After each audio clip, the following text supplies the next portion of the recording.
Well, the people who rule over Gaza are, I agree with you, a disgusting fascist organization. They're called the State of Israel. Gaza is legally not even any longer occupied territory. Gaza has been illegally annexed by Israel according to international law. But we'll leave that aside and let's turn to the facts. Now, there seems to be an objection to my describing what's happening in Gaza as a concentration camp. Yes. And there seems to be an objection because I'm not giving enough agency to the people of Gaza. So let's look at the facts, because as facts as the British adage goes, facts are stubborn things. So let's look at the basic facts. Number one, what is Gaza?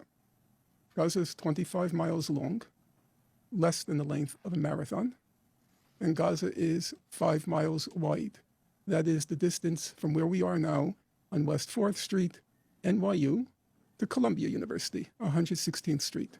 So if you imagine a marathon by the distance from here to Columbia University, that's Gaza. Gaza is among the most densely populated places on God's earth.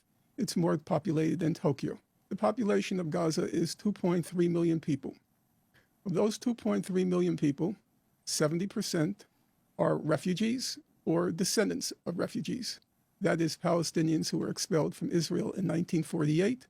Approximately 290,000 ended up in Gaza. And so those refugees, their children and their grandchildren.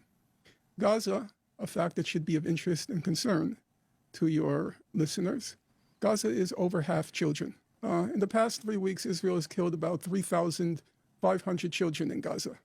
That's more children have been killed in Gaza than all the war zones in the world combined for the years 2020, 2021, and 2022.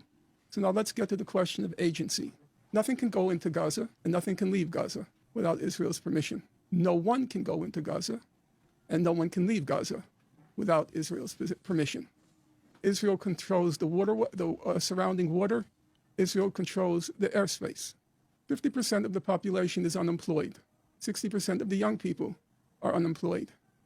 Half the population in Gaza is classified by international humanitarian organizations as suffering from, quote, extreme food insecurity. Now, people like to talk about Hamas. We talk about Hamas as this kind of, I guess it was called fascist organization. Hamas, the people who burst through the gates of Gaza, they were overwhelmingly about 20, 21, 22 years old. That means they were born into the concentration camp. They had never seen anything else. And there was no prospect of ever seeing anything else. What was the surprise that people who were born into a concentration camp, half of whom have never seen a full meal in their lives? I'm saying that these young men should be consumed by rage and fury, not just at their own lives having been destroyed, but those periodic operations. In Operation Cast Lead, Israel killed 1,400 people, 350 of them children. Operation Protective Edge, Israel killed 2,200 people, 550 of them children. And then you can go through the house demolitions and so forth.